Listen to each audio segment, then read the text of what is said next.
Hai, terima kasih sudah mengklik video ini. Apa kabar semuanya? Semoga kalian baik-baik saja ya. Selamat datang di channel Tiramisu, di mana kami membahas sebuah berita dengan sudut pandang yang mendalam. Saya Arya, dan hari ini kita akan membahas sebuah berita tentang kisah ditangkap hingga dibebaskannya Peggy Setiawan. Siapakah dia dan bagaimana kisahnya? Yuk kita mulai. Jangan lupa siapkan cemilan dan minuman yang kalian sukai. Let's go! Perjalanan kasus Vina Cirebon hingga Peggy Setiawan dibebaskan 8 Juli 2024. Majelis Hakim Pengadilan Negeri Bandung telah menggugurkan status tersangka yang dijeratkan pada Peggy Setiawan. Keputusan ini diumumkan pada hari Senin tanggal 8 bulan 7 2024 setelah melalui serangkaian sidang pra-peradilan yang diajukan oleh pihak Peggy. Majelis Hakim memutuskan bahwa penetapan tersangka terhadap Peggy Setiawan tidak sah dan memerintahkan pembebasannya dari tahanan. Gugatan pra-peradilan yang dilayangkan oleh Peggy menjadi titik balik penting dalam kasus yang menghebohkan publik ini, yaitu kasus meninggalnya dua sejoli, Vina dan Eki di Cirebon. Dalam proses persidangan, tim kuasa hukum Peggy berhasil meyakinkan hakim bahwa klien mereka tidak terlibat dalam pembunuhan Vina Cirebon dan Eki pada tahun 2016 yang lalu. Bukti-bukti yang disajikan menunjukkan adanya perbedaan ciri-ciri fisik antara Peggy Setiawan dan tersangka yang sebenarnya, serta alibi yang kuat bahwa Peggy berada di Bandung saat kejadian. Peggy Setiawan seorang pria berusia 30 tahun asal Cirebon yang bekerja sebagai kuli bangunan, ditangkap oleh polisi di Bandung. Ia dituduh sebagai dalang di balik pembunuhan Vina dan Eki yang terjadi di Cirebon pada tahun lalu. Kasus ini kembali menjadi perhatian publik setelah dirilisnya film horor Vina Sebelum 7 Hari, karya sutradara Anggi Umbara, yang terinspirasi dari kisah nyata pembunuhan tersebut. Selama berada di Bandung, Peggy bekerja sebagai buruh bangunan dan mengganti namanya menjadi Robi Irawan, dengan alasan katanya dia malu suka diejek karena nama Peggy itu seperti perempuan yang disangkut pautkan dengan seorang artis kondang, yaitu bernama Peggy Melati Sukma Harum Semerbakwati. Akhirnya setiap kenalan dia menggunakan nama Robi, yang ternyata nama Robi itu adalah nama adiknya. Pada tanggal 21 Mei 2024, akhirnya Peggy Setiawan ditangkap di Jalan Kopo, Bandung, setelah bekerja sebagai kuli bangunan pada hari Selasa tanggal 21 Mei 2024 sekitar pukul 18.23 waktu Indonesia bagian Barat. Tak lama setelah Peggy ditangkap, akhirnya polisi menggelar konferensi pers di Polda Jabar, Bandung, dan menghadirkan Peggy Setiawan di hadapan media. Dalam kesempatan tersebut, Peggy berbicara dan membantah keterlibatannya dalam kasus pembunuhan Vina Cirebon dan Eki. Bahkan menyatakan dirinya siap mati karena merasa tidak bersalah. Agar tertib, saya rela mati. Tunggu, sabar. Kenapa ganti identitas? Tidak. Kenapa ganti Robi namanya? Kalau panggilan saya itu. Silakan. Nama gaul saya. Saya tidak pernah melakukan pembunuhan itu. Difitnah. Saya rela mati. Presiden Jokowi pun turut angkat bicara mengenai kasus ini. Beliau meminta agar pengungkapan kasus Vina Cirebon dilakukan secara transparan. Menurut Jokowi, tidak ada yang perlu ditutupi dari kasus tersebut. Kasus Vina yang viral, Bapak berbicara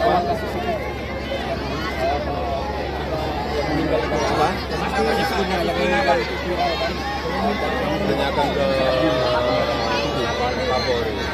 Saya sudah menyampaikan agar kasus itu betul-betul dikawal dan transparan, terbuka semuanya. Tidak ada yang perlu ditutup-tutupi. Kalau ada. Akan tetapi, dikarenakan kasus ini sudah viral kemana-mana dan beritanya pun sudah sering kita temui, sebagian masyarakat atau netizen agak-agak ragu nih kalau Peggy Setiawan ini adalah pelaku utamanya. Akhirnya banyak orang yang bersimpati kepada beliau, sampai-sampai Peggy Setiawan memiliki kurang lebih 74 kuasa hukum. Akhirnya Peggy pun kaget karena sebelumnya dia merasa berjuang melawan ketidakadilan ini seorang diri. Setelah ditetapkan sebagai tersangka dan dia pasrah saja dan banyak berdoa agar keadilan ini bisa ditegakkan. Peggy mengatakan puluhan kuasa hukum itu sama sekali tidak diberi uang. Pemberian bantuan hukum itu disebut atas kekuatan dari Allah dan doa yang selalu ia panjatkan. Kuasa hukum Peggy, Yanti menambahkan, total ada 74 pengacara yang mendampingi Peggy. Sebanyak 22 diantaranya tercantum dalam tim pra-peradilan di Pengadilan Negeri Bandung. Yanti juga kaget, banyak pengacara yang siap membela Peggy tanpa mengharapkan imbalan apapun. Para pengacara disebut tergerak hatinya saat dirinya teriak-teriak mengatakan Peggy salah tangkap dan mengajukan penangguhan penahanan. Yanti pun mengatakan bahwa Peggy adalah putra dari asisten rumah tangga di rumahnya. Dan penangguhan penahanan pun ditolak saat itu. Katanya, silahkan ibu berjuang di pengadilan saja, seperti itu papar Yanti. Peggy menjadi tersangka dan ditahan selama 49 hari, yakni sejak Selasa 21 Mei 2024. Setelah itu banyak yang mendatangi rumah dan kantornya, menawarkan diri bergabung dalam kuasa hukum Peggy. Namun, Yanti tak sembarangan menerima kuasa hukum. Dia mengaku sangat selektif dengan keyakinan sosok pengacara. Itu benar-benar ikhlas membantu Peggy. Bahkan dari pihak Elsa Sharif pernah datang ke kantor saya, kata Yanti. Dari Rasman juga sudah berkali-kali nelfon Ibu Yanti. Itu sudah 3 kali. Cuma Ibu Yanti juga nggak tahu hati nuraninya. Mungkin ternyata tim yang 74 itu memang benar ikhlas. Benar yang terbaik, tutur Yanti. Akhirnya Peggy Setiawan beserta kuasa hukumnya mengajukan gugatan pra-peradilan ke Pengadilan Negeri Bandung soal penetapan status tersangkanya. Salah satu pengacaranya, Insang Nasruddin, menyatakan keyakinan bahwa kliennya bukanlah pelaku pembunuhan Vina Cirebon dan Eki. Insang juga mengklaim memiliki saksi yang dapat membuktikan bahwa kliennya bukan pelaku pembunuhan tersebut dan bahwa Peggy yang ditangkap polisi memiliki ciri-ciri yang berbeda dengan yang ada dalam daftar pencarian orang atau DPO. Karena DPO yang disampaikan oleh pihak kepolisian dalam hal ini adalah klien kami adalah 2 hal yang berbeda. Orang yang berbeda, mulai dari ciri-ciri yang disampaikan, ciri rambut yang berbeda, domisili berbeda, bahkan saat kejadian, klien kami berada di Bandung, tapi dikaitkan, ujarnya. Setelah itu, Polda Jabar menyerahkan berkas-berkas perkara tahap 1 tersangka Peggy Setiawan ke Kejati Jabar pada tanggal 24 Juni 2024. Sidang perdana pra-peradilan Peggy Setiawan digelar di Pengadilan Negeri Bandung. Sidang ini menarik perhatian masyarakat luas dan pengadilan dipenuhi oleh warga yang tertarik mengikuti prosesnya. Spanduk dukungan terhadap Peggy banyak dipasang di sekitar lingkungan pengadilan. Namun, dalam sidang perdana tersebut, Polda Jabar tidak hadir hingga sidang ditunda hingga tanggal 1 Juli. Polda Jabar mengumumkan bahwa Peggy yang telah ditangkap dan ditetapkan sebagai tersangka adalah otak di balik pembunuhan Vina Cirebon dan Eki. Ia dijerat dengan pasal-pasal yang mengancam hukuman mati. Kabid Humas Polda Jabar Komisaris Besar Jules Abraham Abbas menyatakan bahwa Peggy disangkakan pasal 340 KUHP, Junto pasal 55 ayat 1 ke 1 KUHP dan pasal 81 ayat 1 Undang-Undang RI nomor 35 tahun 2014 tentang perubahan atas Undang-Undang RI nomor 23 tahun 2002 tentang perlindungan anak, Junto pasal 55 ayat 1 ke 1 KUHP dan diancam dengan pidana mati dan paling lama 20 tahun penjara. Nah, akhirnya sidang pra-peradilan kembali digelar di PN Bandung dengan dipimpin oleh Hakim Tunggal Eman Sulaiman. Sidang kali ini dihadiri oleh Polda Jabar. Tim kuasa hukum Peggy dan Polda Jabar saling berargumen di dalam ruang sidang. Ya, kita tolak semua karena memang faktanya fakta tim kuasa hukum Peggy dengan kami berbeda. Kami sudah mempunyai 3 alat bukti yang cukup. Semoga hakim bisa mempertimbangkan, kata Kabidkum Polda Jabar Komisaris Besar Nur Hadi Handayani di PN Bandung. Pada tanggal 2 Juli 2024, Kejati Jabar mengembalikan berkas perkara Peggy Setiawan ke Polda Jabar dengan disertai berbagai petunjuk. Jaksa menyatakan bahwa berdasarkan hasil penelitian terhadap berkas perkara tersebut masih ditemukan kekurangan karena dianggap belum lengkap baik dari sisi formil maupun material. Setelah melalui serangkaian agenda persidangan pra-peradilan, Hakim Tunggal Eman Sulaiman akhirnya memutuskan bahwa status tersangka yang dikenakan terhadap Peggy Setiawan tidaklah sah. Oleh karena itu, Peggy harus dikeluarkan dari tahanan. Keputusan ini diambil setelah mempertimbangkan semua bukti dan argumen yang disampaikan selama persidangan. Pembebasan Peggy Setiawan disebut jadi angin segar 7 terpidana. Pembebasan Peggy Setiawan dalam kasus pembunuhan ini disambut gembira oleh pihak 7 terpidana. sebab diyakini bisa menjadi angin segar dalam pembebasan 7 terpidana tersebut. Cukup menyambut gembira dan itu membuat kita lebih bersemangat untuk membantu pembebasan 7 terpidana dan 1 yang sudah bebas, yaitu Saka Tatal. Kan itu menjadi angin bagi kami, kata politikus Deddy Mulyadi, pendamping 7 terpidana di Barreskrim Polri Jakarta Selatan, Rabu 10 Juli 2024. Dia optimis dengan kepemimpinan Kapolri Jenderal Listio Sigit Prabowo mampu bersikap objektif dalam penanganan kasus ini. Deddy juga yakin Polri akan mengedepankan alat bukti sebagai dasar untuk mengambil keputusan mempidanakan seseorang. Untuk diketahui, Peggy bebas usai Majelis Hakim Pengadilan Negeri Bandung memutuskan penetapan tersangka oleh Polda Jawa Barat tidak sah. Polisi pun telah menghentikan penyidikan kasus pembunuhan Vina yang menjerat Peggy. Akan tetapi pengususan kasus Vina dan Eki-nya masih terus berjalan. Ya, bukan berarti berhenti sampai di sini. Di samping itu, Kang Deddy datang ke Barreskrim Polri mendampingi pihak 7 terpidana melaporkan 2 saksi Aep dan Dede. Kedua saksi ini disebut telah memberikan keterangan palsu kepada polisi yang mengakibatkan terpenjaranya 8 terpidana termasuk Peggy yang ditangkap pada bulan Mei 2024. Sebanyak 7 terpidana divonis umur hidup dalam kasus ini. Mereka yakni Jaya, Supriyanto, Eka Sandi, Hadi Saputra, Eko Ramadhani, Sudirman, Rivaldi.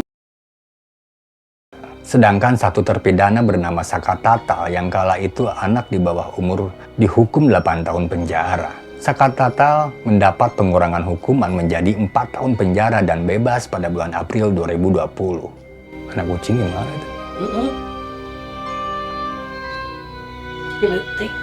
Detiknya.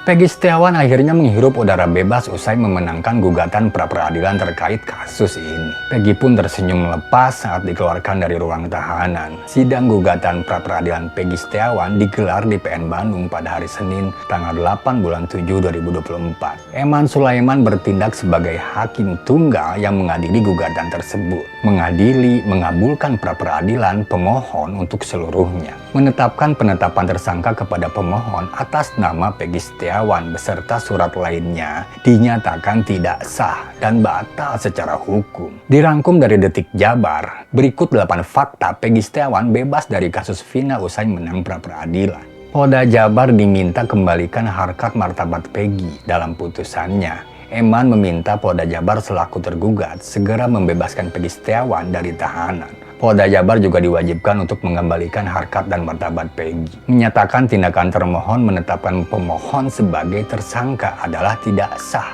dan berdasarkan asas hukum menetapkan surat penetapan tersangka batal demi hukum, ucap Eman. Hakim juga meminta agar proses penyidikan terhadap Peggy Setiawan untuk dihentikan. Memerintahkan kepada termohon untuk menghentikan penyidikan kepada pemohon. Memerintahkan kepada termohon untuk membebaskan pemohon dari tahanan. Dalam putusannya, Eman Sulaiman menyatakan sejumlah pertimbangan atas perkara tersebut. Hakim menilai Polda Jabar tidak melakukan pemeriksaan sesuai prosedur.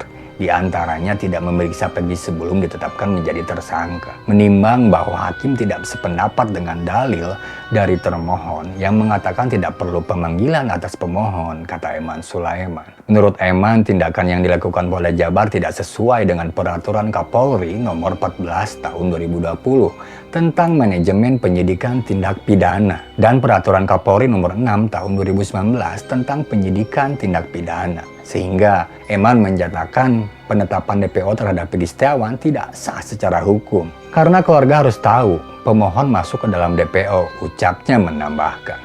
Alasan lain, hakim tak sepakat dengan ahli termohon. Polda Jabar selaku termohon sempat menghadirkan saksi ahli yang membenarkan prosedur penetapan tersangka. Namun, hakim tak sependapat sebab proses penetapan tersangka harus dilakukan terlebih dahulu dengan pemeriksaan calon tersangka tersebut. Hakim menimbang penetapan tersangka tidak hanya bukti permulaan cukup dan bukti cukup. 2 alat bukti harus ada pemeriksaan calon tersangka dulu, katanya. Hakim pun menyinggung putusan Mahkamah Konstitusi terkait pemeriksaan calon tersangka bersifat mengikat dan harus dipatuhi. Fakta-fakta di persidangan tidak ditemukan bukti satupun pemohon dalam penyidikan pernah diperiksa sebagai calon tersangka. Polda Jabar langsung buka suara terkait putusan hakim. Polda Jabar memastikan pihaknya patuh terhadap putusan hakim. Komisi Kepolisian Nasional atau Kompolnas turut menanggapi dikabulkannya pra-peradilan Peggy Setiawan.